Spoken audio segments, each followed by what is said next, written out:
Sun travels வடமாகாணத்தில் சட்டபூர்வமான அனுமதியுடன் இயங்குகின்ற visa consultants and ticket agent. உங்கள் பெறுமதியான கடவுச்சீட்டுகள், ஆவணங்கள் போன்றவற்றுக்கு பாதுகாப்பான அனுமதி பெற்ற நிறுவனம் சன் டிராவல்ஸ்.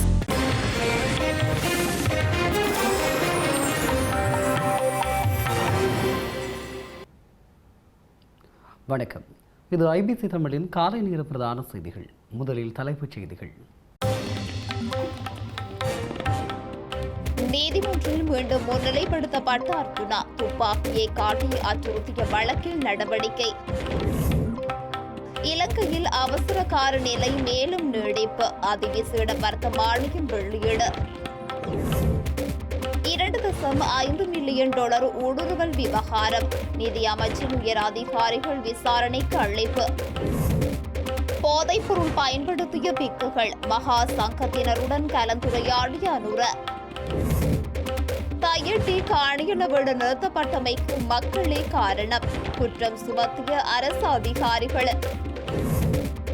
வெள்ளை மாளிகையில் பிரித்தானிய மன்னருக்கு விருந்து, அமெரிக்காவுடனான உறவு தொடர்பிலும் கருத்து. இனி விரிவான செய்திகள்.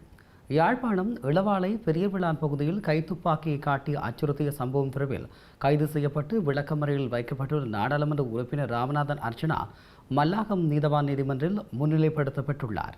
யாழ்ப்பாணம் இளவாளை பெரியவிளான் பகுதியில் உள்ள காணியை நாடாளுமன்ற உறுப்பினர் ராமநாதன் அர்ஜுனா சுத்தம் செய்ய முற்பட்ட நிலையில் குறித்த பகுதியில் தமது காணியும் இருப்பதாக தெரிவித்து சிலர் அவருடன் முரண்பாட்டில் ஈடுபட்டிருந்தனர்.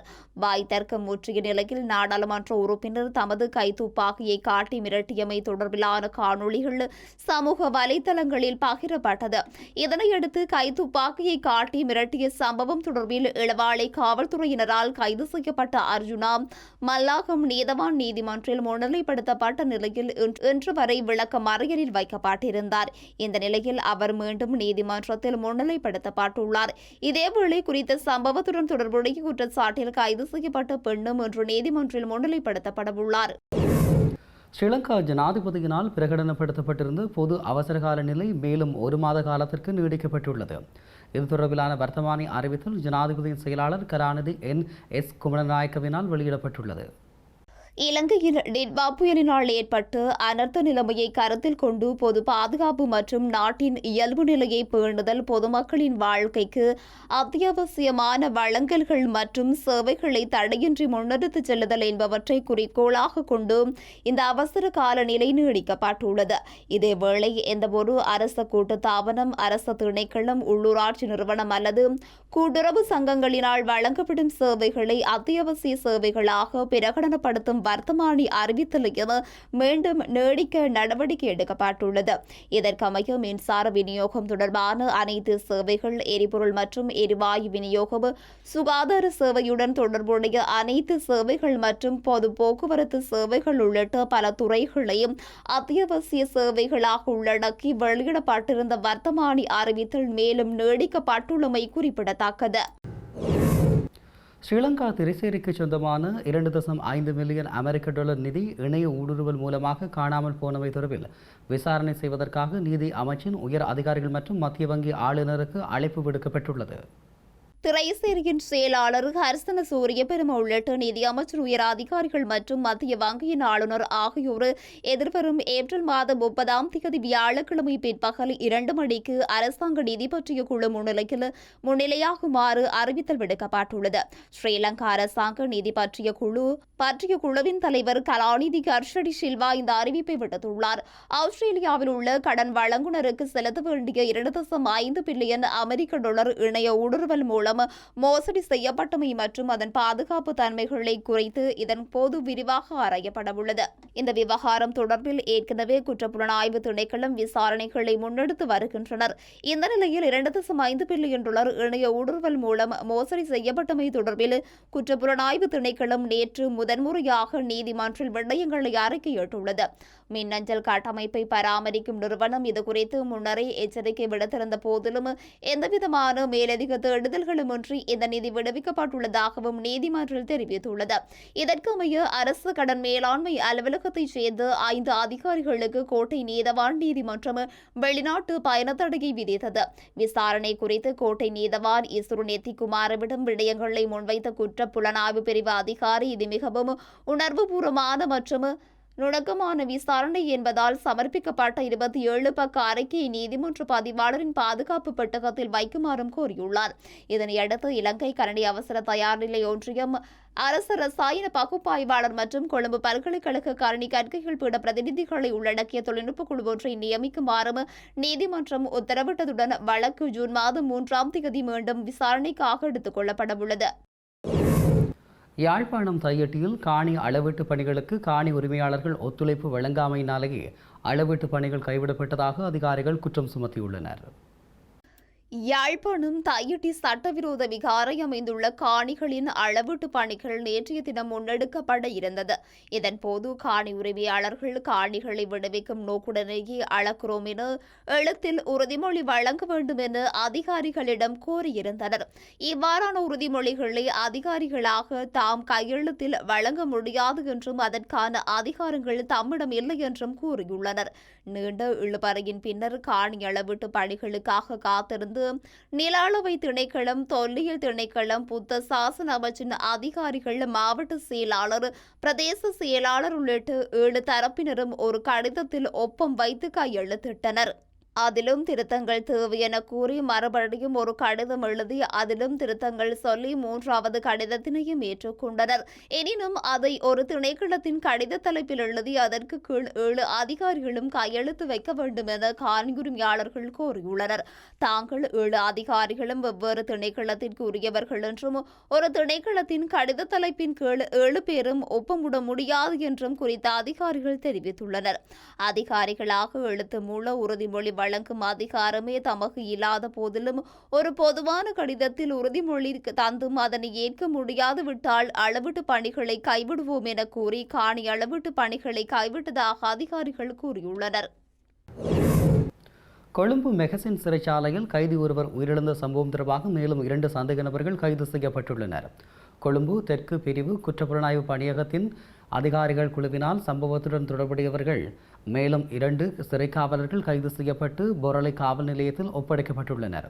இந்த குற்றம் தொடர்பாக இதுவரையில் 5 சந்தேக நபர்கள் கைது செய்யப்பட்டுள்ளதுடன் பொரளை காவல்துறையினர், கொழும்பு மாவட்ட குற்றத்தடுப்பு பிரிவு மற்றும் கொழும்பு தெற்கு பிரிவு குற்றப்புலனாய்வு பணியகம் என்பன மேலதிக விசாரணைகளை முன்னெடுத்து வருகின்றது. இலங்கையில் போதைப்பொருள் கடத்திய குற்றச்சாட்டில் பிக்குகள் கைது செய்யப்பட்டுள்ள நிலையில் புத்த சாசனத்தின் நீண்டகால நிலைத்தன்மைக்கான சட்டங்களில் திருத்தங்களை மேற்கொள்ளுமாறு 3 பீடங்களில் மகா சங்கத்தினர் ஸ்ரீலங்கா ஜனாதிபதியிடம் வலியுறுத்தியுள்ளனர். கட்டநாயக்க விமான நிலையத்தில் போதைப் பொருட்களுடன் பிக்குகள் சிலர் கைது செய்யப்பட்டமை மற்றும் அது தொடர்பான விசாரணைகள் குறித்த கலந்துரையாடல் ஒன்று ஸ்ரீலங்கா ஜனாதிபதி அனுர்குமார் திசாநாயக்கவின் பங்கேற்புடன் 3 பீடங்களின் மகா சங்கத்தினரின் தலைமையில் நேற்று மாலை ஜனாதிபதி அலுவலகத்தில் நடைபெற்றது. தற்போது போதைப் பொருள் அச்சுறுத்தல் ஒரு தேசிய பேரழிவாக மாறியுள்ளதை இந்த சம்பவம் உறுதிப்படுத்துவதாக சுட்டிக்காட்டிய ஜனாதிபதி, போதைப் பொருளுக்கு எதிராக அரசாங்கம் ஆரம்பித்துள்ள வேலை திட்டத்துடன் அனைவரும் வலுவாக கைகோர்க்க வேண்டியதன் அவசியத்தையும் வலியுறுத்தினார்.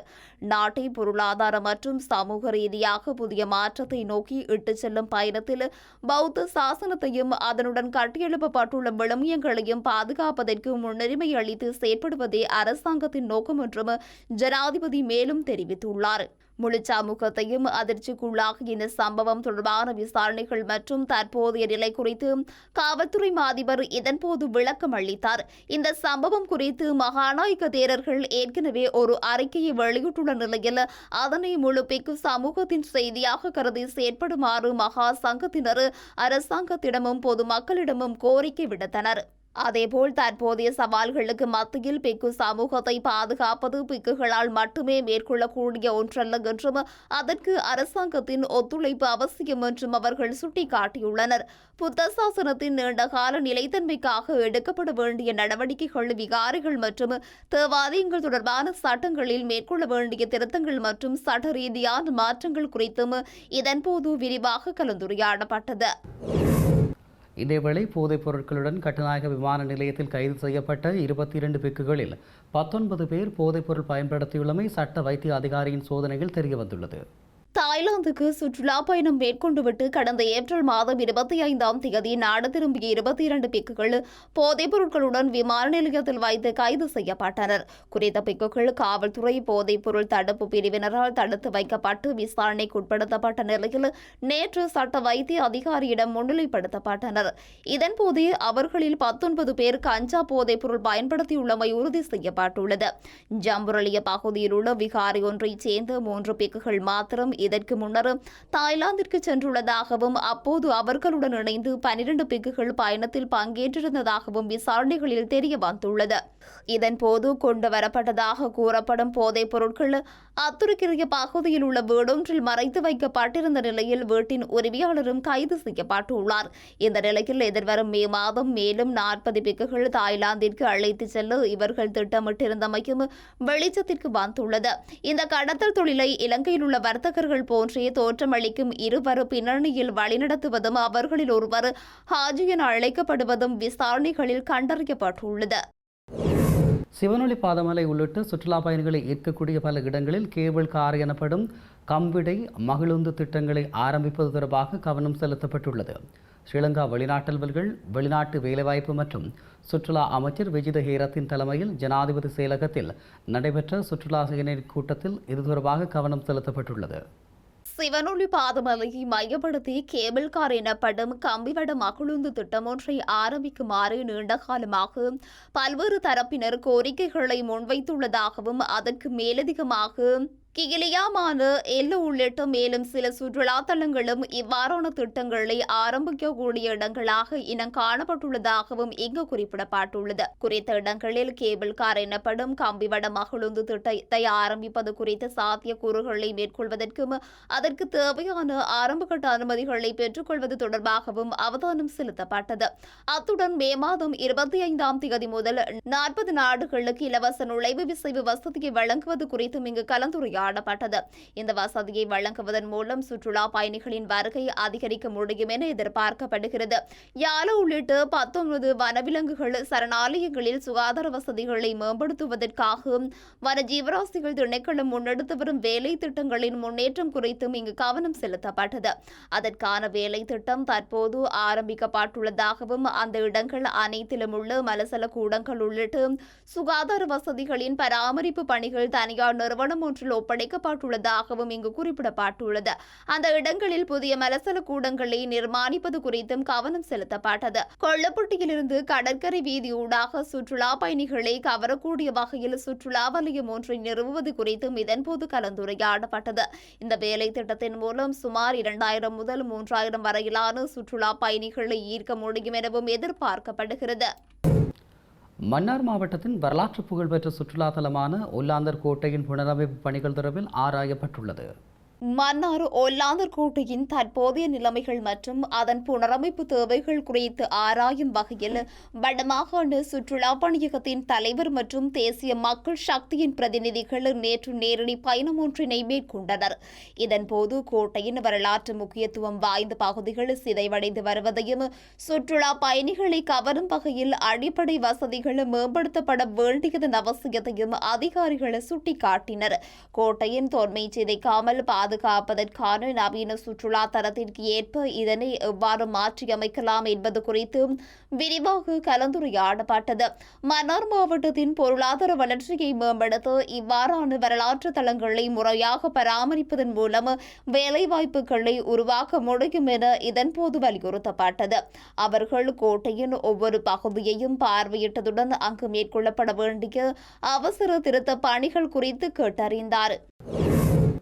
தமிழக கடற்தொழிலாளர்கள் மீது தாக்குதல் நடத்த முற்பட்டதாக தெரிவித்து யாழ்ப்பாணம் பலாலியைச் சேர்ந்த கடற்தொழிலாளி ஒருவர் இந்தியாவிற்கு பிடித்து செல்லப்பட்டுள்ள நிலையில் தமிழக கடற்தொழிலாளர்களே தம்மை தாக்கியதாக பலாலி கடற்தொழிலாளர்கள் தெரிவிக்கின்றனர். தமது படகுகள் மீது தமிழக கடற்தொழிலாளர்களே பெட்ரோல் மற்றும் கற்கள் வீசி தாக்குதல் நடத்தியதாக அவர்கள் குறிப்பிடுகின்றனர். தோட்டத்துக்கு போய் பச்சைம்னா நாங்கள் 8 மணிக்கு போய் 1 மணி தான் வந்து நாங்கள் வந்து 40 லிட்டர் மண் அடித்து தூண்டி போட போனாங்க.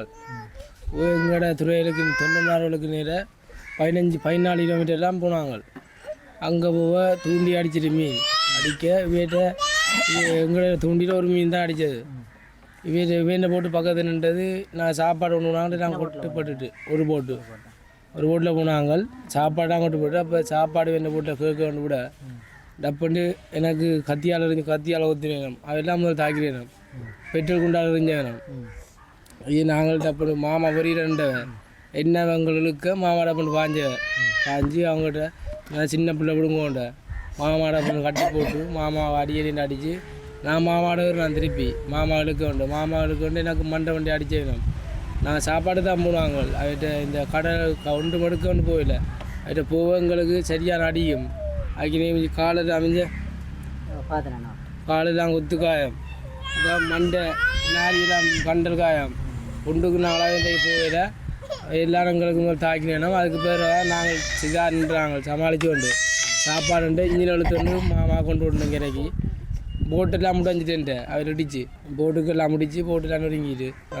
நாங்கள் போனாங்க பின்னுக்கு போவங்களுக்கு கண்ணுகளால் எறிஞ்ச வேணாம் நான் அங்கே போகமெண்டு தான் போனேன் அனந்தியாக போகமெண்டு அவரோட ஏற்றிக்கொண்டு போங்கொண்டு ஏற்றிக்கொண்டு போயில அவரை மட்டும் கொண்டு போனது இங்கே எனக்கு கத்தியால் எல்லாம் கொத்தி வேணும் மாமா அப்படிக்க கத்தியால் கொத்தி வேணும் நாங்கள் சமாளிக்கலாம் அப்படின்னா சின்ன பேராக 2 பேர் போனாங்க அவர் ஒரு ஆள் தான் மெரியால் இதுக்கு தூண்டியோடு தான் போனாங்க போன இடத்துல நான் சாப்பாடு வைக்க தான் அவர் அடித்த எங்களுக்கு கத்தியாலாம் கொத்தி வெட்டல் குண்டெல்லாம் எரிஞ்ச வேணும் சேரா போத்தல் தலைமை எரிஞ்ச வேணும் அவையில் ஒரு சாமானம் எடுக்கல நாங்கள் அடித்த ஒரே ஒரு மீன் தான் கொண்டு வந்து நாங்கள் போட்டெல்லாம் பிடிச்சி விட வச்சுட்டீங்க அவையில் கூட போட்டு. தமிழக சட்டசபை தேர்தலுக்கான வாக்கு எண்ணும் பணி 4ஆம் தேதி நடைபெறவுள்ள நிலையில் காவல்துறையினர் மற்றும் உயர் அதிகாரிகளுக்கான விடுமுறைகள் இடைநிறுத்தப்பட்டுள்ளன. மே 2ஆம் தேதி முதல் மறு உத்தரவு வரும் வரை காவலர்கள் முதல் உயர் அதிகாரிகள் விடுமுறை எடுக்கக்கூடாது என தமிழ்நாடு காவல்துறை ஆணையாளர் உத்தரவிட்டுள்ளார். மேலும் மருத்துவ விடுப்பு, மகப்பேறு விடுப்பு, குழந்தை பராமரிப்பு விடுப்பு, கல்வி விடுப்பு என முறையான காரணங்களுக்காக விடுப்பில் இருப்பவர்களுக்கு மட்டும் விலக்கு அளிக்கப்படும் என தெரிவிக்கப்பட்டுள்ளது. அமெரிக்காவுக்கு விஜயம் செய்துள்ள பிரித்தானிய மன்னர் சார்ல்ஸுக்கு வெள்ளை மாளிகையில் ஜனாதிபதி ட்ரம்ப் அரச விருந்து அளித்துள்ளார். இதன்போது கருத்து தெரிவித்த பிரித்தானிய மன்னர் போட்டி நிறைந்த உலகில் அமெரிக்காவுடனான கூட்டணியின் முக்கியத்துவத்தை பாராட்டியுள்ளார். அத்துடன் 2ஆம் உலகப் போரில் ஈடுபட்ட SMS ட்ரம்ப் நீர்மூழ்கி கப்பலின் மணி ஒன்றையும் மன்னர் ஜனாதிபதி ட்ரம்புக்கு பரிசளித்துள்ளார். இந்த நிலையில் பிரித்தானியாவுடனான உறவு முக்கியமான நட்பு என ட்ரம்ப் கூறியுள்ளார். செய்திகளின் நிறைவாக மீண்டும் தலைப்புச் செய்திகள். நீதிமன்றில் மீண்டும் முன்னிலைப்படுத்தப்பட்ட அர்ஜுனா துப்பாக்கியை காட்டி அச்சுறுத்திய வழக்கில் நடவடிக்கை. இலங்கையில் அவசர கால நிலை மேலும் நீடிப்பு, அதிவிசேட வர்த்தமானியம் வெளியீடு. $2.5 மில்லியன் ஊடுருவல் விவகாரம், நிதி அமைச்சின் உயர் அதிகாரிகள் விசாரணைக்கு அழைப்பு. போதைப்பொருள் பயன்படுத்திய பிக்குகள், மகா சங்கத்தினருடன் கலந்துரையாடிய அனுர. தையட்டி காணியன விட நிறுத்தப்பட்டமைக்கு மக்களே காரணம், குற்றம் சுமத்திய அரசு அதிகாரிகள். வெள்ளை மாளிகையில் பிரித்தானிய மன்னருக்கு விருந்து, அமெரிக்காவுடனான உறவு தொடர்பிலும் கருத்து. இத்துடன் IBC தமிழின் காலை நேர பிரதான செய்திகள் நிறைவு பெற்றன. உடனுக்குடன் செய்திகளை அறிந்து கொள்ள IBCTamil.com என்ற எமது இணையதளத்தை பார்வையிடுங்கள். வணக்கம்.